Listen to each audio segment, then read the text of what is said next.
Hello and welcome back once again to After the Credits. Today we're talking about the Lego Batman movie. Not to be confused with Lego Batman, the movie which came out a few years ago, which was part of the DC Heroes United line, I believe, something like that. So this is the full feature-length one, not the shorter one that went like direct to DVD a few years ago. So this is the one everyone's been waiting for, the semi-related sequel to the Lego movie, but this one focuses solely on Batman. Now, before we go into this, I will say I still have not to this day seen the Lego movie. It is still on my list of things to eventually watch. I just haven't gotten around to seeing it. With my financial troubles I had a while ago, I haven't been buying any new DVDs for quite a while. But it's on my list of things to eventually buy and watch. So, going into this, I don't know anything about what happened in Lego Movie. I don't know anything about master building and how Batman ties into the story or anything like that. So if I missed some reference that related back to something that happened in Lego Movie, I apologize. I'm going to review this based solely on the Lego Batman movie as it appeared when I watched it. So we basically start out the movie with Batman being Batman, and it's really hard to describe what happens in this movie because the whole thing is kind of this conceptualized idea of Batman through the years. Like, they vaguely mention a couple times that he's been Batman for a long, long time, and I think at one point they say over 75 years, which I know I believe Batman celebrated his 75th anniversary not too long ago.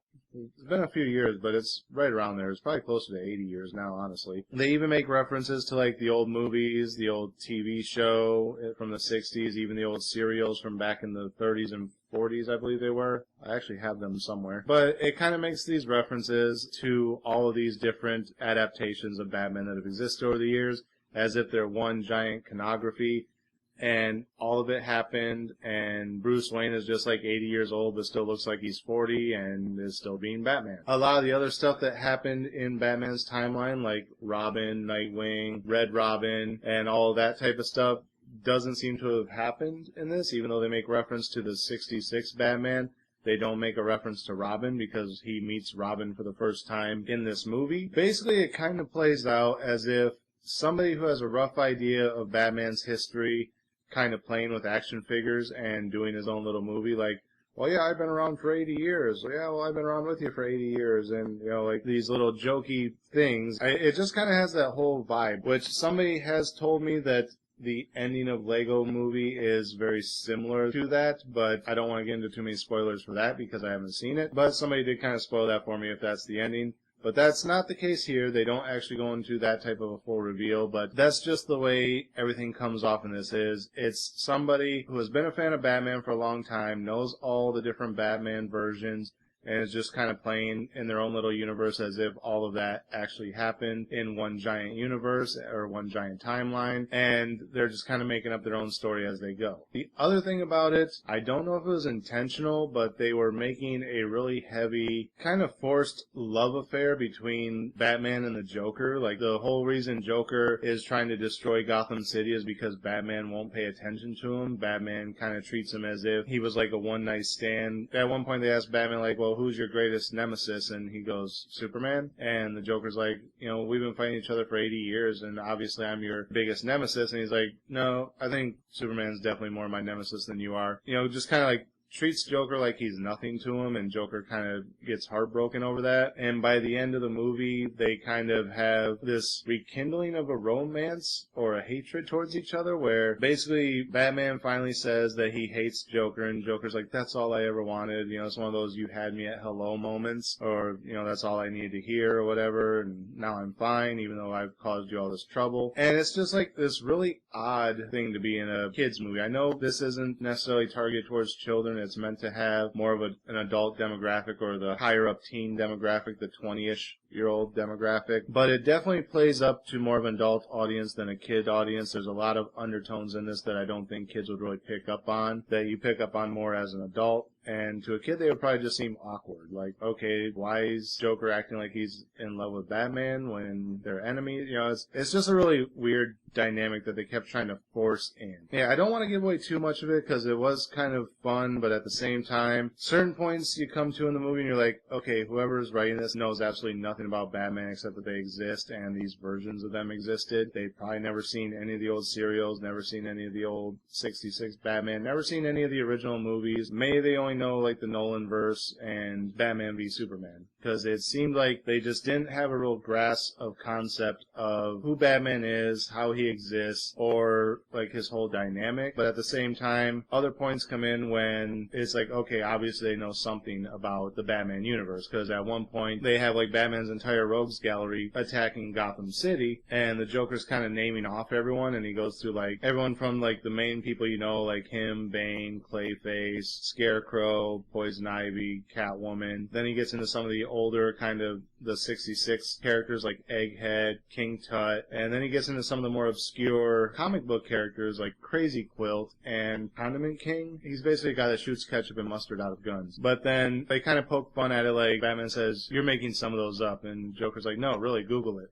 They all exist." And it's like, haha, funny little nod. Yes, they all do exist. In fact, Crazy Quilt reappeared in the Batman 66 comic that was done by Kevin Smith not too long ago. They decided to bring back some of the more obscure villains to be the main focus of that book, and one of those was Crazy Quilt, because they thought that he was a really underused character, so they fit him in. But yeah, all of them did exist, so it's a little ha-ha nod, like, yeah, I actually know the Batman history, but then other things, it's just like, do you really? Because that's not who Batman is. So basically what it comes down to is Batman's really full of himself, thinks that anytime the police need help, they'll push the bat signal button and he'll show up and save the day. But then everyone starts to question, like, well, Batman isn't getting the job done because all these villains are still at large, even though he stops them, so he's really ineffective at his job. So then they start to turn more to the police department, who now has a new police commissioner, which is Barbara Gordon.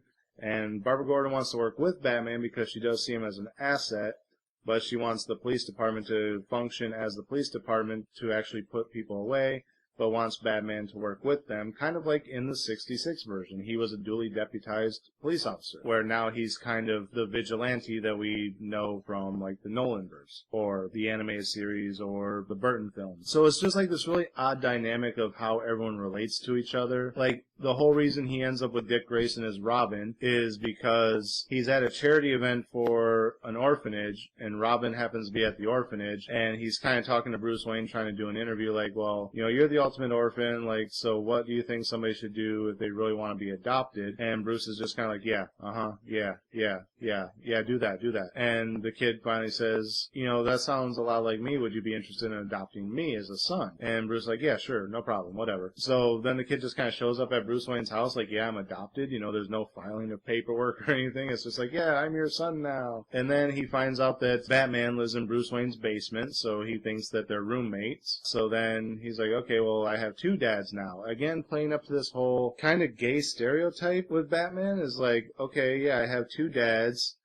Batman's in love with the Joker, Joker's in love with Batman, however it's supposed to be. Then, like, at one point, Barbara asks Batman if Robin is his son, and he goes, no, he's not my son. And she goes, well, it's a lot weirder if he's not your son, the fact that you're hanging around with this young boy. And he's like, oh, well, yeah, then he is my son. And it's like, why do you have to keep making everything awkward? It's just not necessary. You don't need these little quips and jokes to try and make the movie funny, because they're not funny. They're actually just kind of insulting in a way. And, I mean, I'm not of that persuasion, so I could be wrong in saying that they're insulting, but to me they seem insulting. It seems like you're trying to poke fun at something just to get a laugh out of something, and it's just not funny to me. I mean, the thing with the Joker, I can kind of understand that they do have an odd relationship where one doesn't really exist without the other at this point. But like the whole playing hard to get to finally be like, yes, you really are my one true soulmate type of thing. It was just really forced and really awkward, and it got really annoying after a while. Anyway, so Batman finally has to come to grips with the fact that he needs to work with people instead of just being by himself. And the whole concept is he's kind of afraid to get close to anyone because of what happened to his parents. He's afraid to actually have a family again because he's afraid he'll lose his family. So anytime someone gets close to him, he intentionally pushes them away.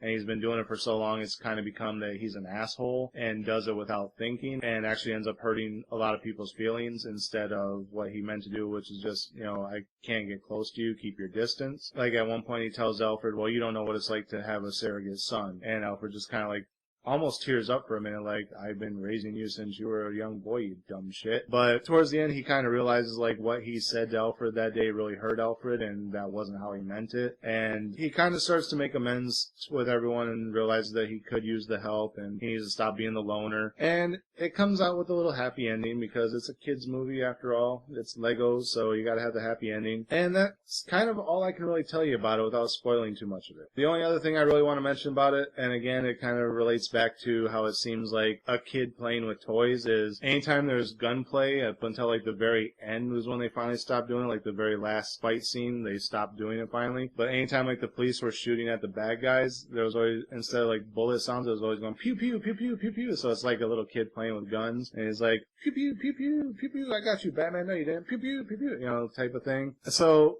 again, it kind of fits in that whole dynamic of this is some kid who vaguely understands Batman, who's making up his own story playing with toys. So I kind of like that little nod to it, that you can step away from what's actually going on in the story enough that, hey, none of this is actually canon and none of this actually works with the established stories, because it establishes that it's somebody making up their own story. It's basically a fanfic. But yeah, like I said, the whole thing with the gay undertones and like My Two Dads gay adoption thing, and the whole thing about whether Batman and Robin had an odd affair because they were both males who lived together. It's like, all that doesn't need to be there. It was really forced in, and like I said, it seemed a little insulting to me at least. Had it not been for all that, or if they had just done one of those, like if it had just been the Joker romance thing, I might have let it slide, but it just kept like hitting that nail so many damn times, and it's like, okay, it's already pounded in, you can't pound it in any further, stop mentioning it. So had it not been for that, I probably would have gave it a little bit of higher ranking, but what would I give it as far as a star rating? Based on all that, I would probably have to give this one, I'm going to say a 3.5. Like I said, it wasn't the best Batman film, but it wasn't meant to be the best Batman film, so based on it, solely what it was, a kid's movie that's targeted towards all audiences and tries to have a little bit of fun with some adult undertones, it's above the middle of the road, but at the same time, all the innuendo that's in the movie and stuff that just really didn't need to be there, it drug it down from being a 4. I honestly kind of want to give it a 3, but it was better than some of the other stuff I've reviewed recently, so I'm going to bump it up to a 3.5 just for that. But it could have been a 4 had it not been for all the undertones. So that's it for this episode. Again, as always, thank you guys for watching. Remember, like, comment, subscribe, share the video. Links are down in the description. Click the bell up there in the corner. Make sure you're getting notifications every time I post new content. And until next time, we'll see you after the credits.